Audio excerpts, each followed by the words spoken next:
नमस्कार, मी भाग्यश्री फाटक. मार्केट आणि मी हा सोप्या मराठीतून शेअर मार्केट समजावून सांगण्याचा माझा उपक्रम आहे. मी 11-12 तारखेला कोर्स घेणार आहे. हा कोर्स ठाण्याला असेल, ऑफलाईन असेल.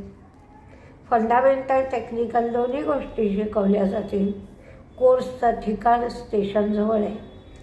ज्याला कोणाला कोर्सची चौकशी करायची असेल त्यांनी 9699615507 9699615507 या नंबरवर चौकशी करा. आज मार्केट व्होलटाईल होतं खरं, पण पुट रायटिंगची पोझिशन कमी होती, त्यामुळे आणि कॉल रायटर्स होते, पण त्या झोनमध्ये गेल्याबरोबर तेजी मंदी असं सातत्याने चालू होतं. तेजी झाली तरी टिकत नव्हती, मंदी झाली तरी टिकत नव्हती. लार्सन अँड टुब्रोचा रिझल्ट आत्ता मार्केट संपल्यावर आला. लार्सन अँड टुब्रोनी म्हणजे एल&टीने 28 रुपये डिव्हिडंड दिला. त्यांचं प्रॉफिट 3,987 कोटीवरून 4,396 कोटी झालं. त्यांचं उत्पन्न 58,335 कोटीवरनं 67,078 कोटी झालं. मार्जिन मात्र 11.7% 10.8% एवढं झालं. मी तुम्हाला म्हटलं होतं की 2 IPO येत आहेत. त्याच्यापैकी TBO टेक, TBOTEK हा IPO 1,550 कोटींचा आहे. त्याच्यातला 1,150 कोटीचा OFS आहे आणि फ्रेश इश्यू 400 कोटीचा आहे. 8 मे ते 10 मे आजपासून सुरू झाला. हा 10 तारखेपर्यंत आहे. 875 ते 920 असा याचा प्राईस बँड आहे. 16 शेअरचा लॉट आहे. फेस व्हॅल्यू 1 रुपया आहे. हे ट्रॅव्हल ॲग्रिगेटर म्हणून काम करतात. ज्युपिटर वॅगनचा रिझल्ट आज चांगला आला होता. ज्युपिटर वॅगनलाही मार्केटनी चांगला रिस्पॉन्स दिला. IMF म्हणजे मॉनेटरी फंड यांनी IMFनी भारताचं जे अनुमान आहे, ग्रोथचं अनुमान, ते 7.6 वरनं 7.8% एवढं केलं. हे 8% जाऊ शकतं असं सांगितलं. इंटरनॅशनल मॉनेटरी फंड म्हणजे IMF. चीफ इकॉनॉमिक ॲडवायझरने सांगितलं की येत्या काही वर्षामध्ये 6.5 ते 7% एवढी ग्रोथ टिकवणं आवश्यक आहे. पिरामल एंटरप्राइजेसचा रिझल्ट चांगला आला आहे. 196 कोटीचा तोटा होता, तो 167 कोटी फायदा झाला. तोट्यातून फायद्यात आले. त्यांचं रेव्हेन्यू 2,132 कोटीवरनं 2,473 कोटी झालं. त्यांनी 10 रुपये डिव्हिडंड दिला. टाटा पॉवरनी 2 रुपये डिव्हिडंड दिला.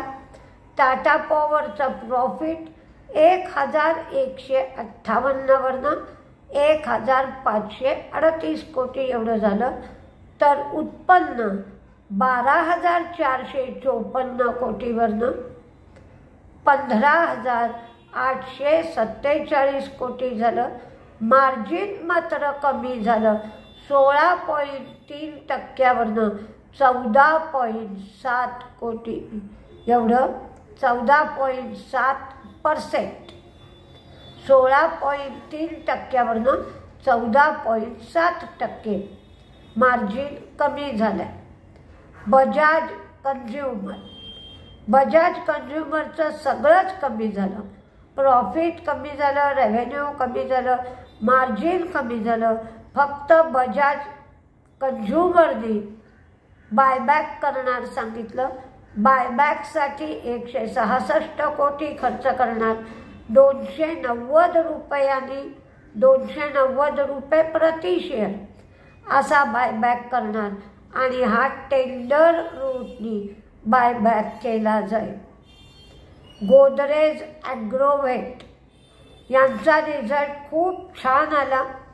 प्रॉफिट दुप्पट झालं, 23 कोटीचं 65 कोटी. त्यांचं उत्पन्न वाढलं, मार्जिन वाढलं.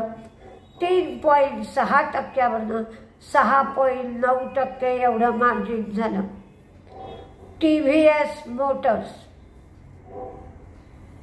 TVS मोटरचं प्रॉफिट वाढलं, 410 कोटीवरनं 485 कोटी. त्यांचं उत्पन्न मात्र 6,604 कोटीवरनं 8,168 कोटी झालं आणि मार्जिन 10.3%वरनं 11.3% एवढं मार्जिन झालं. आधार हाऊसिंग फायनान्स हा IPO आजपासून सुरू झाला. त्याचा प्राइस बँड 300 ते 315. 47 शेअरचा मिनिमम लॉट. फ्रेश इश्यू 1,000 कोटींचा आणि 2,000 कोटींचा OFS. BCP टॉपको हे त्यांचा सगळाच्या सगळा स्टेक विकणार आहेत. हाच OFSमध्ये त्यांचा स्टेक आहे. लोअर इन्कम ग्रुपवर यांचा फोकस आहे. दर्शनी किंमत 10 रुपये एवढी आहे. यांच्या 500 शाखा आहेत. कॉस्ट ऑफ फंड्स 8% आहे. ॲव्हरेज लोनची साईज 10 लाख रुपये असेल. मुख्यतः सेल्फ एम्प्लॉईड लोकांना हे कर्ज देतात. हिंदाल्को नोवालिसचा सुद्धा IPO येण्याची शक्यता आहे. यांचा $1.2 बिलियन IPO आहे आणि हिंदाल्को नोवालिसचं व्हॅल्युएशन $18 बिलियन करण्यात आलं आहे. बालाजी एमाइन्सनी 11 रुपये डिव्हिडंड दिला. 37.7% प्रॉफिट वाढून ते 68 कोटी झालं.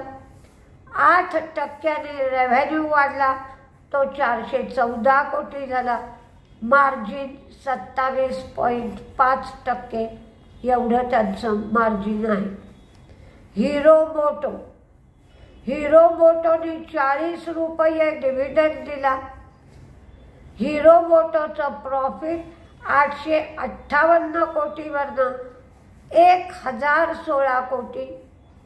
त्यांचं रेव्हेन्यू 8,306 कोटीवरनं 9,519 कोटी. मार्जिन 13%वरनं 14.4%. ब्राझीलमध्ये युनिट सुरू करण्यासाठी त्यांना परवानगी मिळाली. वेस्ट लाईफ यांचं उत्पन्न 1.1% वाढलं, फायदा कमी झाला आणि त्यांचं मार्जिनसुद्धा कमी झालं. रेडिको खेतान हे जैसलमेर इंडियन क्राफ्ट जीन त्यांनी लॉन्च केली. भारतीय कोस्ट गार्ड आणि JSPL यांनी एक जॉईंट व्हेंचर केलं. JSPL स्वदेशी मरीन ग्रे स्टील भारतीय कोस्ट गार्डला सप्लाय करेल. भारत फोर्जचं प्रॉफिट वाढलं, उत्पन्न वाढलं, मार्जिन 28.3% एवढं आलं आणि वन टाईम लॉस 13.3 कोटी त्यांनी बुक केला. 6 रुपये 50 पैसे एवढा डिव्हिडंड दिला. स्टरलाइट टेक्नॉलॉजी यांचा तोटा वाढला आणि मार्जिनही कमी झालं. डेल्टा कॉर्प हे अल्फा AIT आणि पेनिन्सुला लँड बरोबर रिअल इस्टेट डेव्हलपमेंट प्लॅटफॉर्मसाठी त्यांनी करार केला आहे. यामध्ये 765 कोटीची गुंतवणूक डेल्टा कॉर्प करणार आहे. कॅनरा बँकेचा रिझल्ट खूप छान आला. त्यांनी 16 रुपये 10 पैसे एवढा डिव्हिडंड दिला.